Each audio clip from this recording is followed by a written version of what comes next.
हुए हार्दिक खुशी हो रही है कि पिछले 2 वर्षों में नायरेक ने जो फिजिकल और फाइनेंशियल प्रोग्रेस हासिल की है वह माननीय प्रधानमंत्री एवं सरकार के स्किल, स्केल और एवं स्पीड के मंत्र के अनुरूप है। पिछले 2 वर्षों में कौशल निर्माण एवं क्षमता निर्माण के क्षेत्र में नायरेक का योगदान 1,74,000 से बढ़कर 12-13 में 4 लाख हुआ था, जो इस वर्ष गत वर्ष 9.5 लाख हुआ है। इसी तरह नायरेक की मुख्य गतिविधियों से जो नायरेक का राजस्व 11-12 में लगभग 112 करोड़ था, 12-13 में 155 करोड़ हुआ, जो इस वर्ष लगभग 242 की ऊंचाइयों को छू रहा है। यही नहीं, अपितु हमारे व्यवसायिक भागीदारों की संख्या में भी बढ़ोतरी हुई है और नायरेक के सुविधा केंद्र जो 11-12 में अस्तित्व में नहीं थे उनकी संख्या लगभग 5,000 से ऊपर हुई है। इसी तरह जो हमारे एक्रेडिटेड सेंटर्स थे वो लगभग 400 थे, उनकी संख्या में भी इजाफा हुआ है, वो लगभग 900 के आसपास हुए हैं। और इसी तरह जो नायरेक के निजी केंद्र हैं जिनकी संख्या करीब 23 थी वो बढ़कर 31 हुई है और साथ में वर्तमान में इसके अंदर करीब 2700 कर्मचारी अधिकारीगण कार्यरत हैं। नायरेक के विद्यार्थियों को फॉर्मल पाठ्यक्रम में दाखिला लेने में दिक्कत आती थी और जो कि रोजगार से एक संबंधित प्रॉब्लम थी, इसको ध्यान में रखते हुए हमने यूजीसी, एआईसीटी और अन्य विश्वविद्यालय के वाइस चांसलर से निवेदन किया।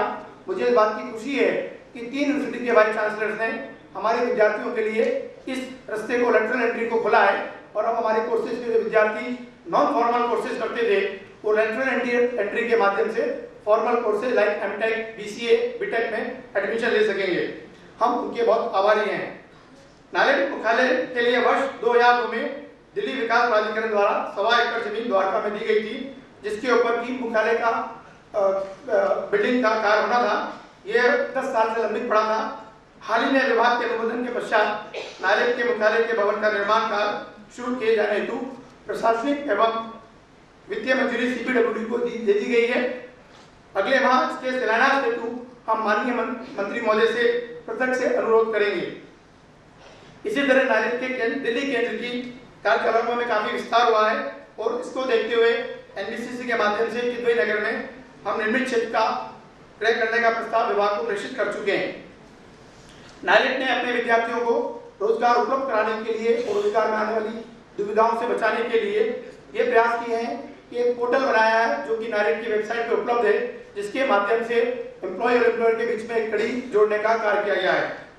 नायरेक भारत सरकार के अन्य विभागों जैसे कि पंचायती राज, श्रम मंत्रालय के लिए कौशल निर्माण एवं क्षमता निर्माण का कार्य कर रही है।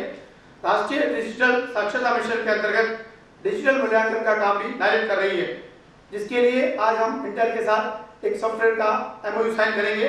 वैसे हमने सचिव महोदय को दिए आश्वासन के अनुसार 30 सितंबर से स्वयं के सॉफ्टवेयर से इसका शुभारंभ कर दिया है।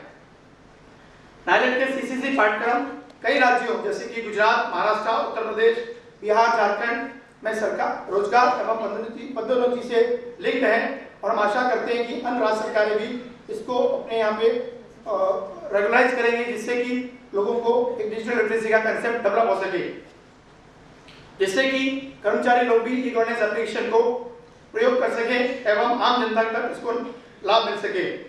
आज इस कार्यशाला में हमने नए पहलुओं पर 5 शर्त वर्कआउट किए हैं, जिसमें हम विशेषज्ञों के मार्गदर्शन से ज्ञान अर्जित करेंगे और इससे हमारे सहभागियों को भी ज्ञानवर्धन होगा।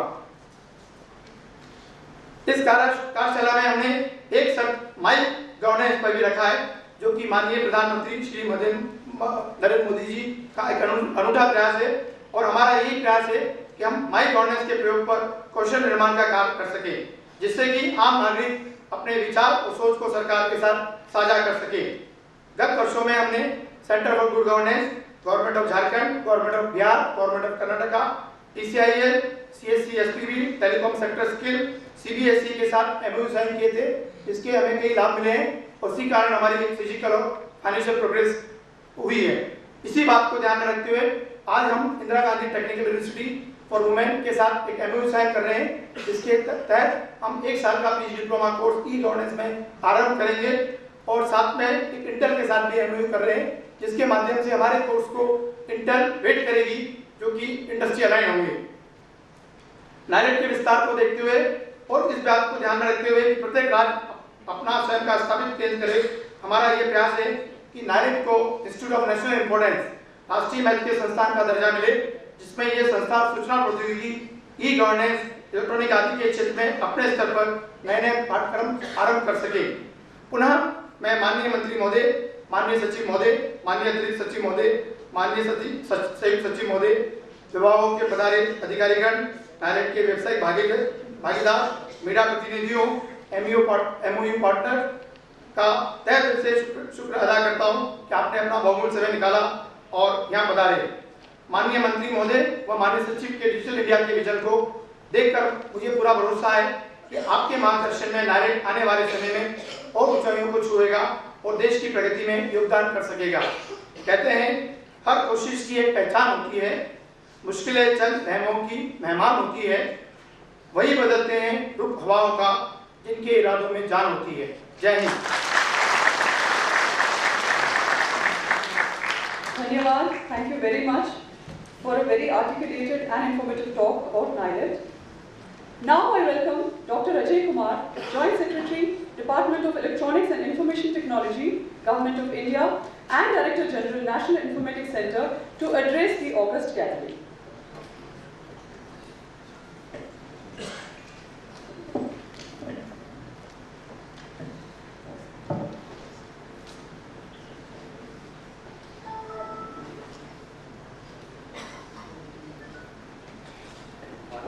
Good morning, everyone. Honorable Minister for Communication and IT, Law and Justice, Shri Ravi Shankar Prasad ji, respected Secretary, Department of Electronics and IT, Shri R.S. Sharma, respected Additional Secretary, Department of Electronics and IT, MD NILET, distinguished colleagues from the department, members from the industry, members of the NILET family. It's very heartening to see you all, and I would like to take this opportunity to share with you the high-level roadmap for skilling in the electronics and IT sector.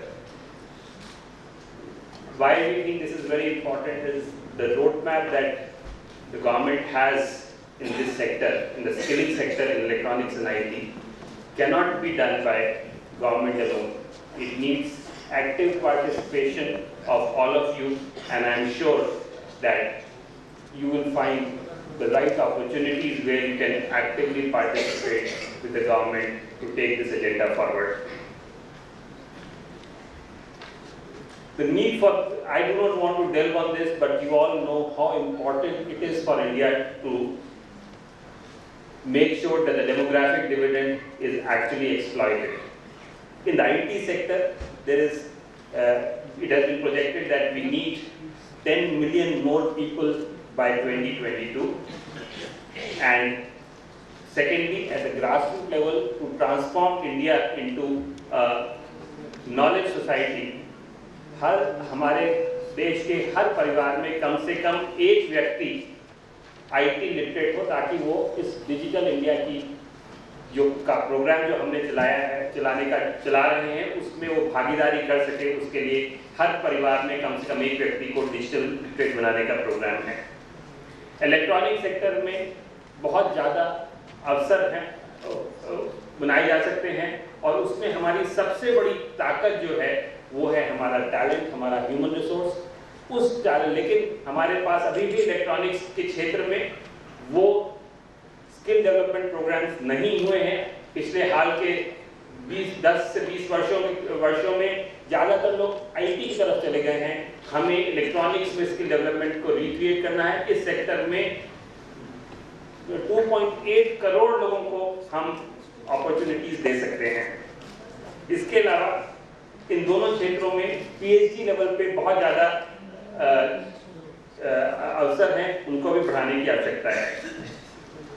Digital, ये एक high level programme है, लेकिन digital India के तहत एक specific agenda, अभी श्री अश्विनी शर्मा जी ने बताया कि अभी नाइलेट तकरीबन 9 लाख से ज़्यादा लोगों को IT में ट्रेनिंग दे रहा है, IT और इलेक्ट्रॉनिक्स मिला के। IT क्षेत्र में इसको बढ़ा के 20 लाख करने का लक्ष्य डिजिटल इंडिया के तहत रखा गया है। ये नाइलेट खुद भी करेगा और अपने फ्रेंचाइजी पार्टनर्स के द्वारा भी इस प्रोग्राम को आगे बढ़ाएगा। अब मैं आपको एक मोटे तौर पे बताता हूँ क्या क्या प्रोग्राम स्किल इंडिया को डिफरेंट लेवल्स में चलाने के लिए भारत सरकार तैयार कर रही है। सबसे ऊपर के लेवल पे पीएचडी और एमटेक के लेवल पे एक प्रोग्राम बनाई गई है जिसमें पीएचडी की संख्या बढ़ाई जा सके। मैं उसके बारे में कुछ विस्तार में बताऊंगा। उसके नीचे ग्रेजुएट लेवल पे क्या स्कीम बनाई जा सके उसके बारे में बताऊंगा।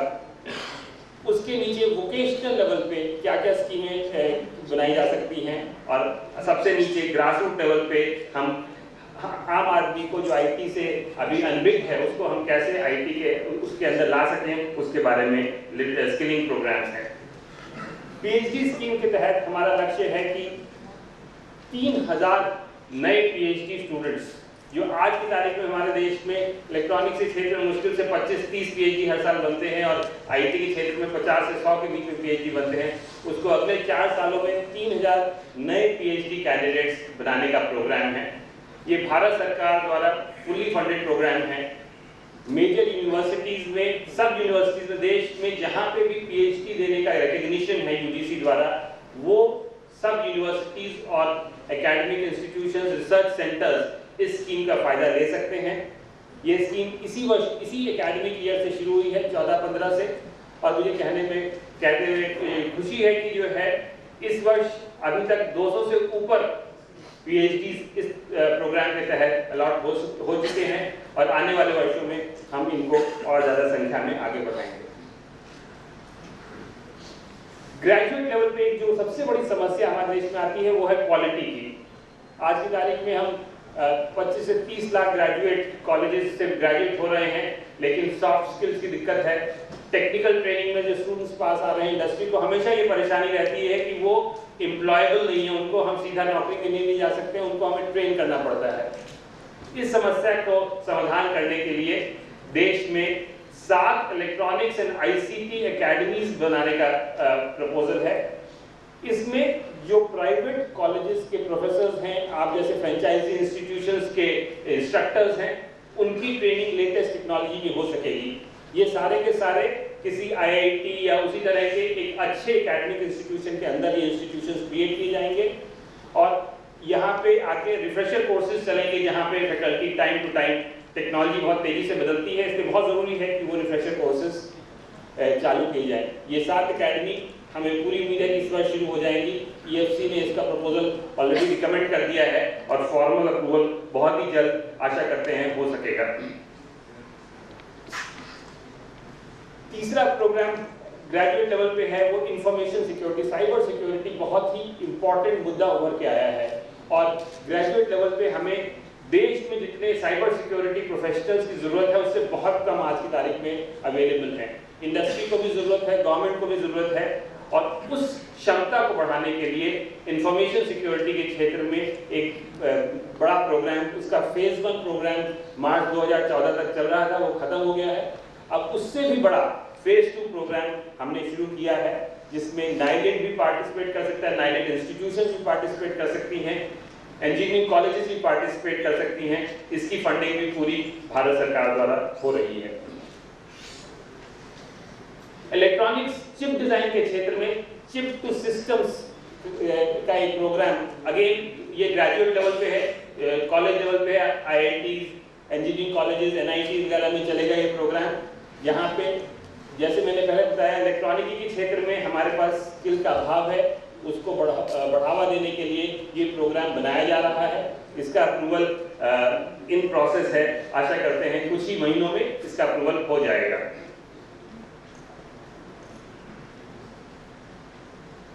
अब मैं ग्रेजुएट से नीचे वोकेशनल लेवल स्किल ट्रेनिंग पे आता हूँ। ये हमारे आईटी के क्षेत्र में नाइलेट ने बहुत अच्छा काम किया है, प्राइवेट इंडस्ट्री ने बहुत अच्छा काम किया है, बहुत सारे इंस्टीट्यूशंस खुले हुए हैं जो सर्टिफिकेट प्रोग्राम देते हैं, जिससे हमारी आईटी इंडस्ट्री को आज वो ऊंचाइयों पे पहुंचना संभव हुआ है जो आज हमारे विश्व में हमारा मान बढ़ाते हैं। लेकिन इलेक्ट्रॉनिक्स के क्षेत्र में अभी हम पीछे हैं और उसके लिए इलेक्ट्रॉनिक्स के क्षेत्र में स्पेशल बढ़ावा देने के लिए भारत सरकार department of electronics and IT एक स्कीम शुरू की है इस साल से, जिसमें इलेक्ट्रॉनिक्स की ट्रेनिंग के लिए फंडिंग हम लोग दे रहे हैं। ये फंडिंग भी नाइलेट के जो फ्रेंचाइजी पार्टनर्स हैं, नाइलेट के अपने केंद्र हैं, या फिर टेलीकॉम और इलेक्ट्रॉनिक सेक्टर्स के काउंसिल के जो एफिलिएटेड रिकॉग्नाइज्ड ट्रेनिंग पार्टनर्स हैं, उनके द्वारा चलाई जा रही कोर्सेज के लिए ये सहायता उपलब्ध है। शुरू में ये प्रोग्राम 8 प्रदेशों में अप्रूव किया गया है। ये प्रदेश हैं JNK, पंजाब, केरला, उत्तराखंड, आंध्र प्रदेश, तेलंगाना, उत्तर प्रदेश और कर्नाटक। 90,000 लोगों को ट्रेनिंग देने का प्रावधान है। तकरीबन 100 करोड़ 114 करोड़ की स्कीम है, लेकिन डिजिटल इंडिया के तहत अब इस स्कीम को केवल इन 8 प्रदेशों में नहीं, पूरे देश भर में लागू करने के लिए प्रपोजल बनाया जा रहा है, जिससे ये स्कीम आप जिस भी प्रदेश में हो वहाँ पे इस स्कीम का अवेलेबल रहेगी। मैं आपसे अनुरोध करता हूँ कि आप इलेक्ट्रॉनिक्स के क्षेत्र में भी कदम आगे बढ़ाएं और ज़्यादा से ज़्यादा ट्रेनिंग प्रोवाइड करें। इसके अलावा नाइलेट के अपने निजी केंद्रों को बढ़ावा देने के लिए भारत सरकार कई कदम उठा रही है। बहुत सारे जगहों पे नाइलेट के अपने केंद्र भी शुरू हो रहे हैं, वहाँ पे इंफ्रास्ट्रक्चर ट्रेनिंग वगैरह चल रही है, विस्तार में जाना नहीं चाहता हूँ। सबसे अंत में लेकिन सबसे महत्वपूर्ण है ग्रास रूट पे। ये जब तक हम अपने आम सिटीजन को इस अपनी IT मूवमेंट का हिस्सा नहीं बनाएंगे, तो जो हमारा उद्देश्य है इंडिया को एक नॉलेज सोसाइटी बनाने का, जो हमारा उद्देश्य है कि आम आदमी ई-गवर्नेंस के ऑनलाइन अपनी सर्विसेज ले सके, ये सब कुछ भी संभव नहीं हो सकता है। इसी उद्देश्य से लेके एक आम आदमी को IT से रिलेटेड जो जरूरी काम है वो करने की उसको नॉलेज हो, स्किल हो, उसके लिए ये IT मास लिटरेसी का प्रोग्राम शुरू किया गया है। इस प्रोग्राम के तहत इस समय तकरीबन 100 करोड़ के प्रोग्राम में 10 लाख लोगों को ट्रेन करने का प्रावधान है। इसमें से 10 लाख में से I would like to recognise the effort of industry who has come forward to train 1 lakh people out of this 10 lakh numbers. Remaining 9 lakhs are being funded by the government. But more importantly, ये 10 लाख एक शुरुआत है। इसके phase 2 में इस 10 lakh number को बढ़ा के 50 लाख करने का प्रावधान है, और फेजेस में इसको देश में हर परिवार तक ले जाने का प्रावधान है, ताकि हर परिवार में कम से कम एक व्यक्ति IT लिटरेट हो सके।